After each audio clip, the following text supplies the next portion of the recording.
I'm Scott Allen Miller. It is the 20th of September, 2023. This is my vlog of daily life living in Nicaragua.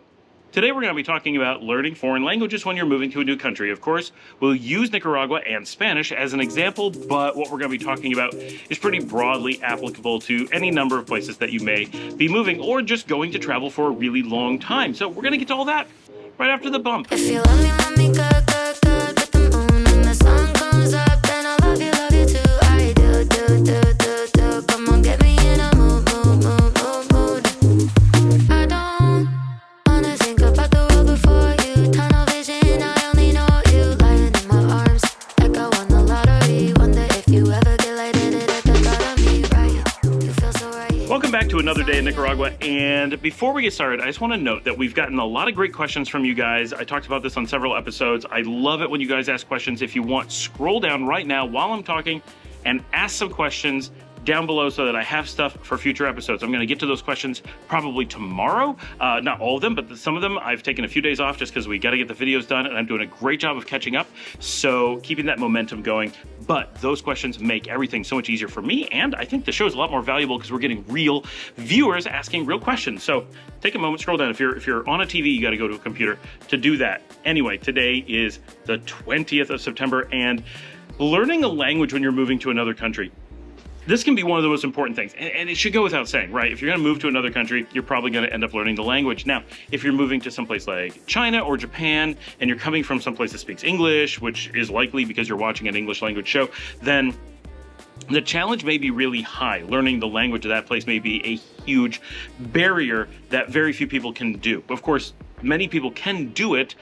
Millions, practically 1 billion people in those places have learned English, which is just as hard in reverse, possibly harder, and they are able to do it pretty well, so you should be able to learn their language too. Now, if you're just going on vacation, you're going to be there for 2 weeks, that may be a really ridiculous thing to try to do, and vice versa. But if you are looking at a place as a place that you're going to move to, then putting in the effort of learning that language is a pretty big deal. Now, if you're watching this show and speak English, and you're looking at moving to Nicaragua or somewhere in the general region, everyone here speaks Spanish. Everyone, meaning each of the countries in this zone, speaks Spanish. From the southern United States all the way down to Argentina, it is Spanish the whole way, with only, as a major exception, Brazil, the only large country, and they speak Portuguese. There are English-speaking countries. I have one mosquito out here, and he's zipping around on top of my camera. He's driving me crazy. All right, I killed the mosquito.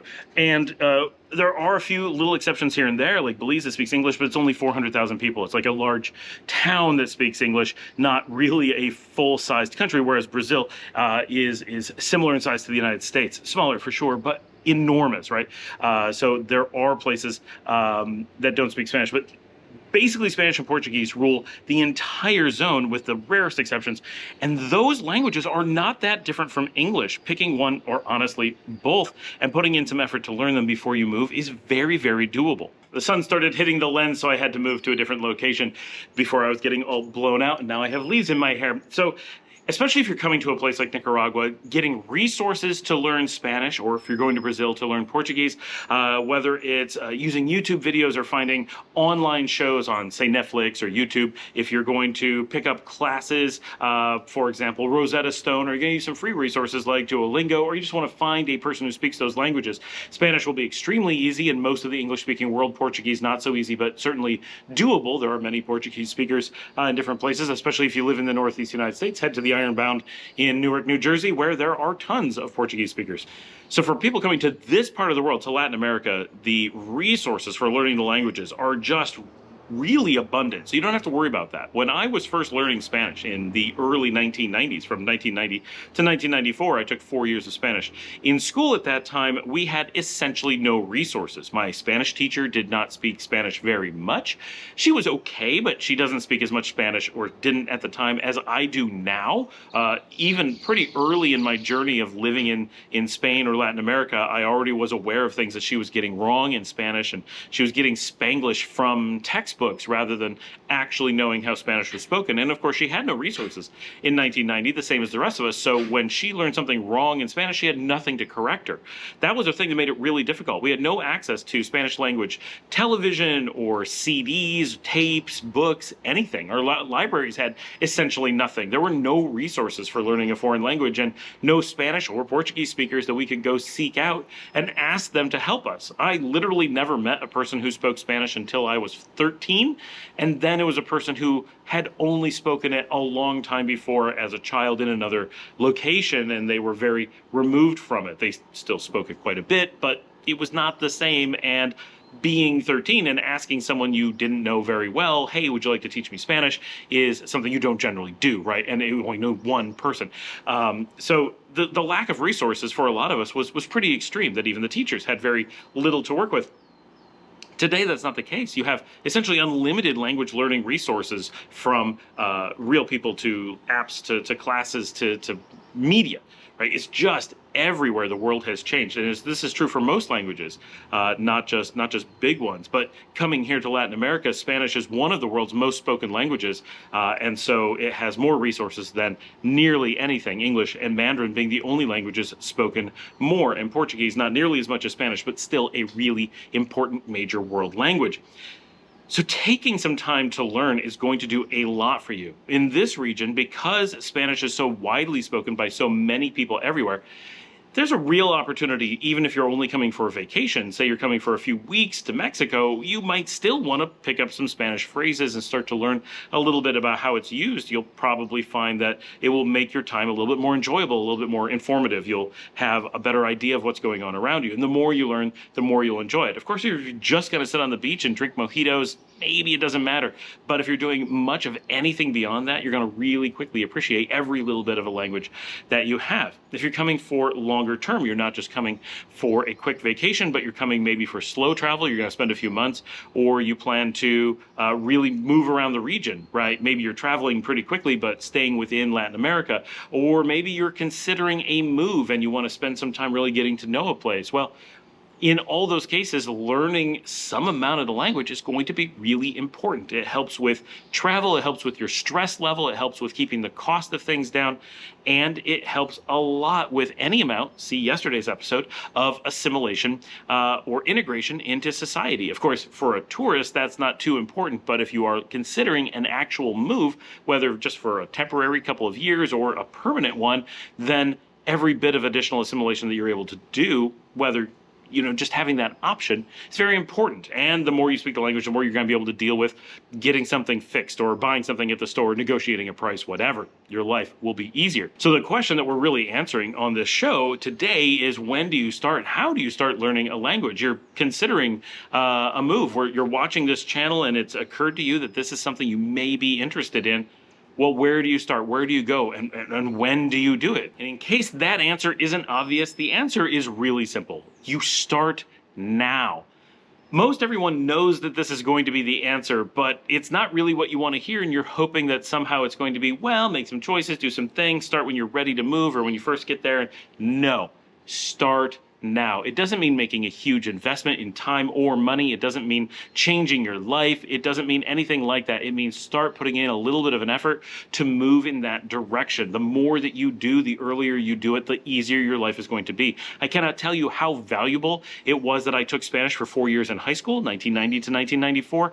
That changed my life in many ways. It led me to having a linguistic affiliation with Latin America. It also, because we took, as naturally you would in language classes in high school, we also took classes on Latin American culture, and that led me to a really strong belief that Latin America probably held a lot of interest for me. When I was young, when I was a kid, like 5 years old to 10 years old, I, for whatever reason, probably because of US media, really felt that California is where I would want to move as an adult, and I was convinced when I was very young that I would want to move to San Francisco. As an adult, having worked in San Francisco, I absolutely hate it. I would not want to move there. Even if I was staying in the United States, California does not make my list at all. Even though politically I may seem more like a Californian than some other places, I really don't like the lifestyle there. My parents looking at it from as adults, but imagining where I would want to be from a child, always projected me in Colorado, which is a state I also really don't like. I don't even like visiting Colorado. California, I at least am like, all right, I could do a week in California. This would be interesting, but then I'm kind of ready to leave. Like, it just doesn't vibe with me. Colorado, I kind of feel grating the moment I cross the border. Don't want to be there.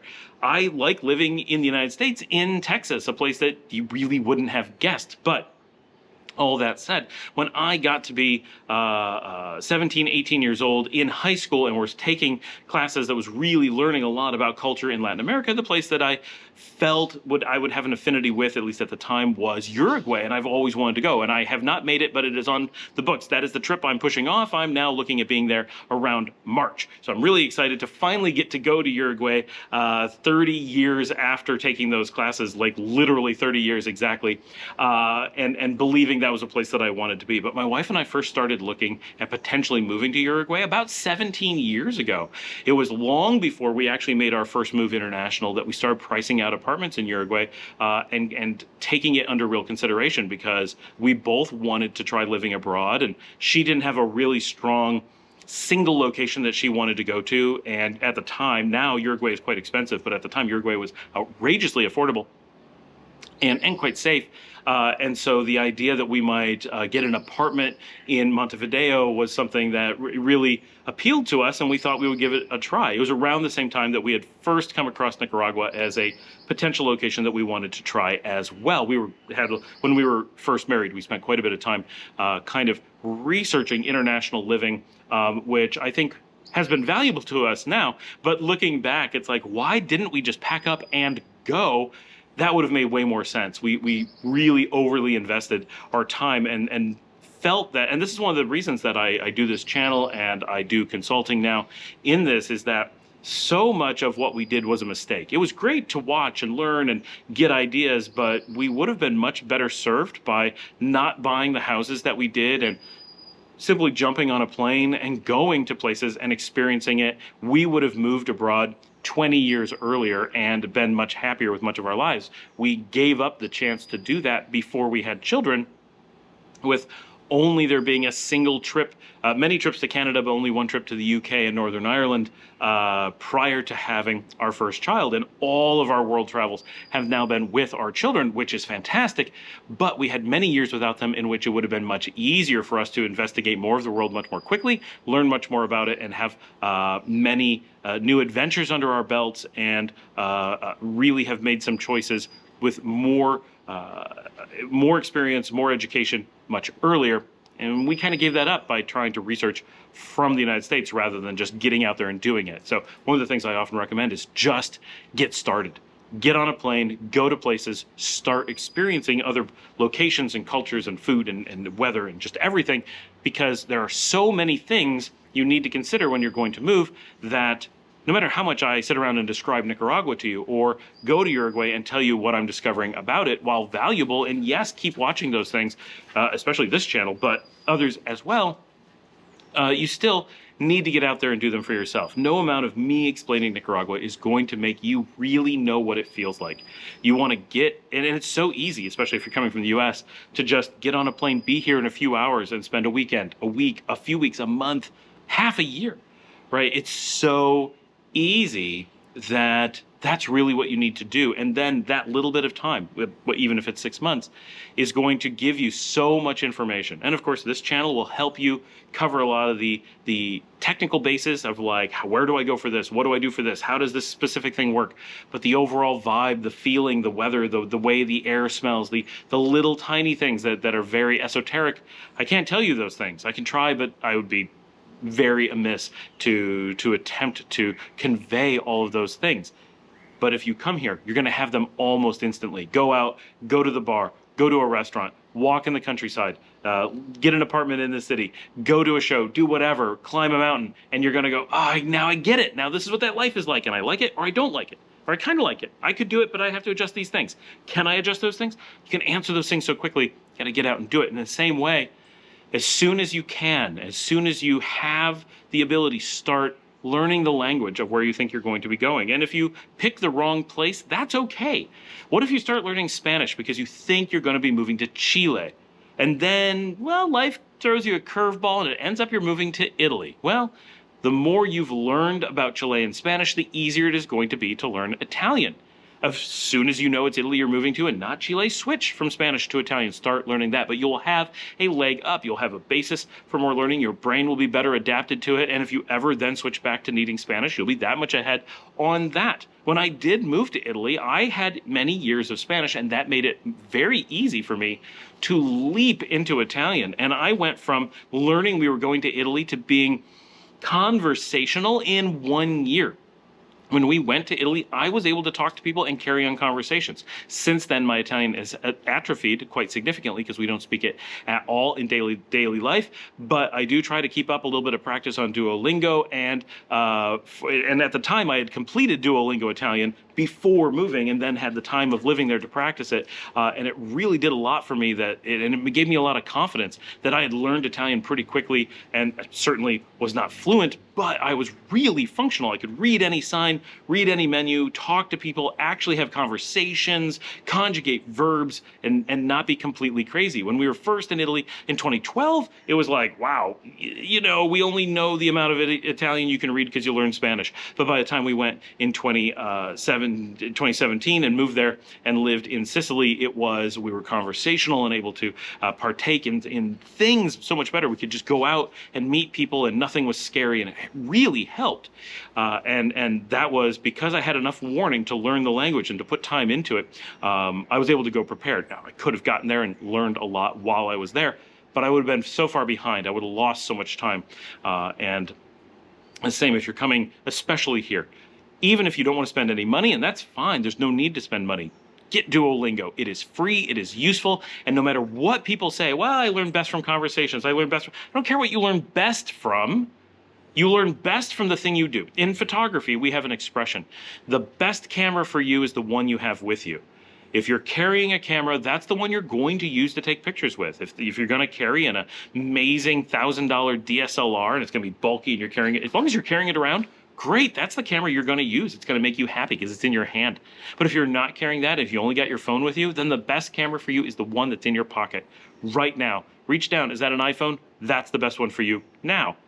Doesn't mean another one won't be best later, but right now that's the best one for you. And the same thing with learning a language. The best way to learn a language is whatever tool is at your current disposal that you're going to start using.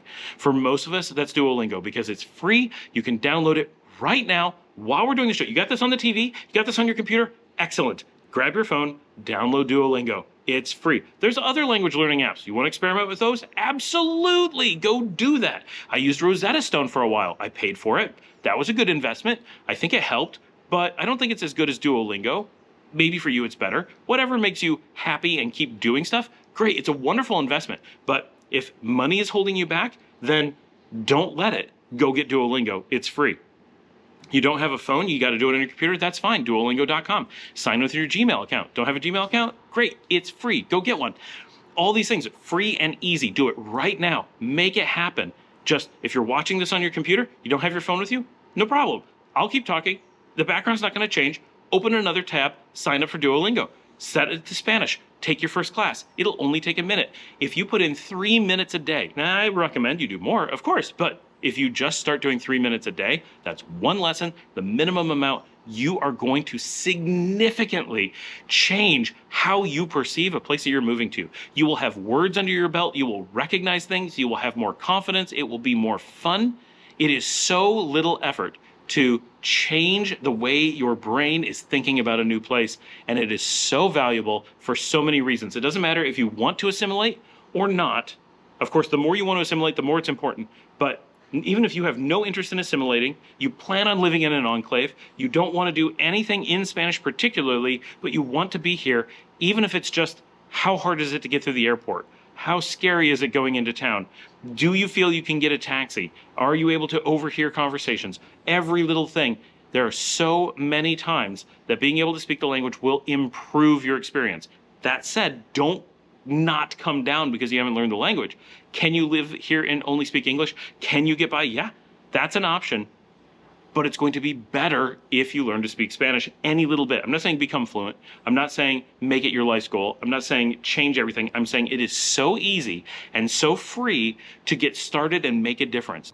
And if you're excited about learning the language and you're able to spend more money and you're like, I want to learn faster, I want to get more out of this, I want to do this now, then fantastic, do that. Whether it's investing in a Rosetta Stone style thing to supplement your Duolingo or replace it because you like it better, whatever it takes. You want to find an app that gives you some way to talk to people. You want to find an online forum that's in Spanish in this example, or Portuguese, or whatever. Then you want to practice with that. Great. Do that. Do what it takes. And if you want to find someone who actually helps you in person, you're going to find all over most places that you live that you're going to find someone who offers those classes individually or in groups, whatever. It's going to be very easy to find. Or even better, if you're going to come to a place, you could set up classes there. You could do things online. When I first moved here, I did classes with someone in Colombia, which is a little bit weird that I was living in Nicaragua and taking classes from Colombia, but that's where I found a teacher that really had a structured process.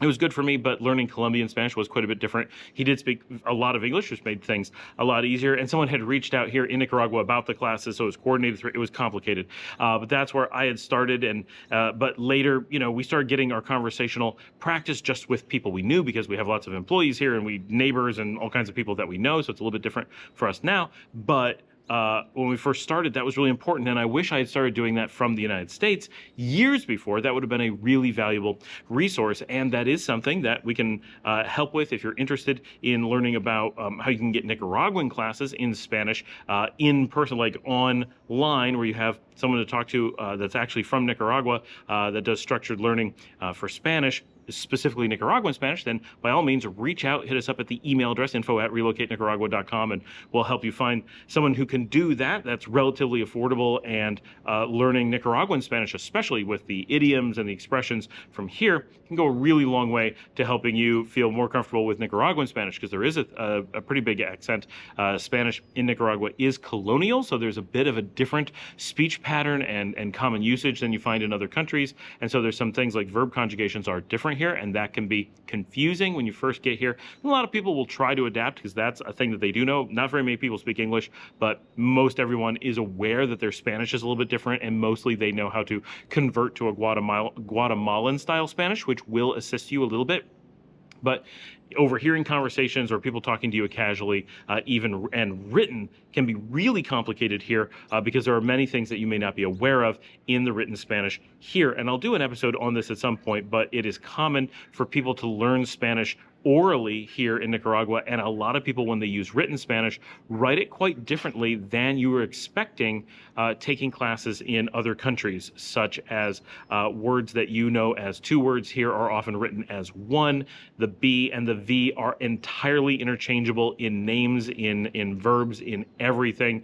Many things are spelled as they sound, and it's really close to what they originally are, but aren't exactly. Many things are abbreviated. That's intentional, not accidental, but those abbreviations are not always what you expect. Like, people do not realize right away that the letter Q stands for K, and it's used very commonly in written communications, and when you see it, that may be very confusing.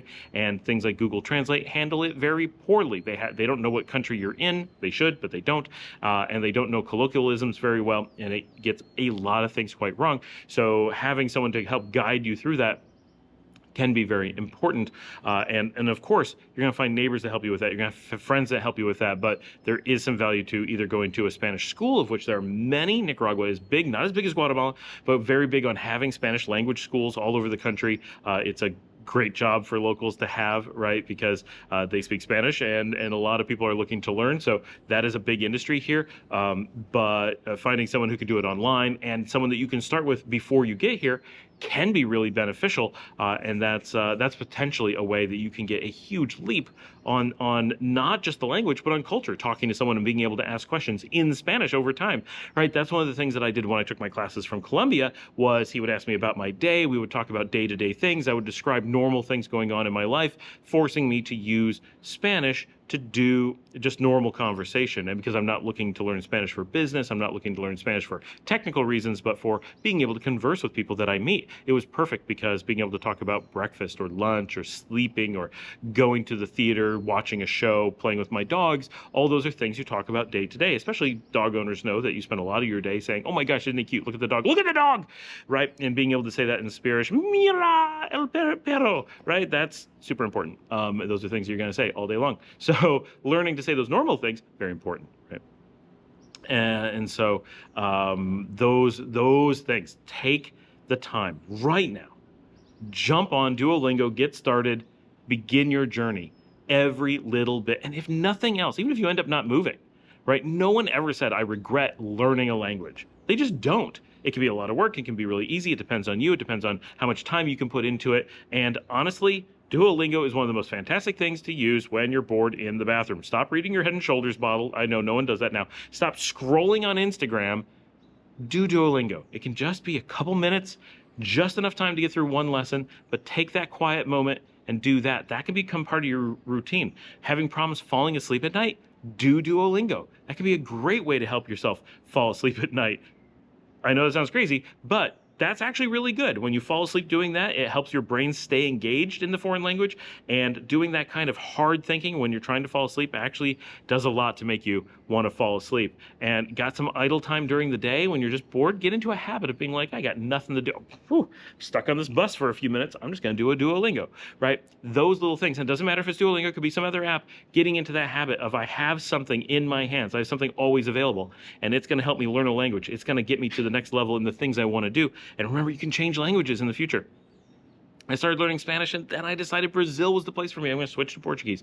Great. That Spanish foundation will make it a little bit easier. The process of keeping your brain fungible and ready to absorb new things, that's going to help you in everything in life. It's going to help you stave off dementia. It's going to help you stay more youthful. It's going to make you just happier. It's good for your brain. It gives you a huge sense of accomplishment. Even if you struggle with it, you're going to find yourself getting better and better when you don't realize it. You're going to see those awards on Duolingo. Wow, 300 days without missing a day. Ooh, I got the late night, language learner award. Like, those things, they feel good, and they make you, it makes you happy. And it's going to make your journey that much better. And even if you go to other countries, you're going to sometimes run into Spanish speakers and be like, oh, I can say a few things and maybe help translate for people. And I've had to do that. I've had to help speak Spanish in other countries for people to other languages, right? All these things come together. It's a very valuable thing. And if you're coming from someplace like Europe, you're going to be like, yeah, everyone speaks multiple languages. Of course, we don't have to explain to us why you have to learn another language. But coming from the US and Canada, very often is this really important? Does it really make a difference? Yes, lots and lots and lots of people are going to learn English. A lot of people have heard English and can get by with you, but you're never going to get the same experience. You're never going to get treated the same. You're never going to be looked at the same as if you're able to learn Spanish or whatever language of the place you are. It's going to give you more opportunities. When you just walk into that roadside bar and you're out in the country and there's 5 guys sitting around having beers and you want to sit down and you just want to talk to them. It's not that they're going to be angry with you if you don't speak Spanish. It's not that they're going to ostracize you. It's not that they're going to, ignore you or anything like that. It's that they can't have a conversation. You can't overhear what they're saying to know to jump in. They probably can't overhear you, especially if you're alone. But even if you were talking to someone in English, chances are they can't be like, oh, you were saying something about all the sheep? Yes, I work with those, right? I've been in Greece and pulled into the bar and talked with a bunch of shepherds. Because they spoke English, we were able to have a conversation. Had they not, my lack of Greek would have been a real problem in Greece, right? Here in a Spanish-speaking country, if I sit down and no one speaks English, I can have a conversation about their profession or different cities. And they wanted to know about the United States, and I was able to answer those questions. It was really bonding and fun and a great experience. And when I pull out as an example, of course. And here you would have that. And so it's not that people are unfriendly. It's not that people don't want to include you. It's that they don't know what to do if you don't speak the language. And so by speaking the language, you just open so many more doors. Imagine living in your home country and not speaking the home language, right? It's not that you shun those people. It's that you don't know what to do with them, right? And that's how everyone is going to be with you here. They're going to be out of their element and unsure how to interact with you and unsure what you need. And you can solve that by starting now. Take a moment, make it happen, get on it. It will change your life. Thanks for joining me. Like and subscribe. If you like this content, take a moment to get down in the comments and say hi, ask questions, ask for resources, whatever, shoot us an email, reach out, whatever. And if you'd like to support the channel, really means a lot to us. You can buy me a coffee at buymeacoffee.com/Scott L. Miller. That comes directly to me and makes everything that we do here directly possible. Thank you so much for everyone who supports the show. And as always, post on social media, tell your friends, tell your family, and I will see all of you tomorrow.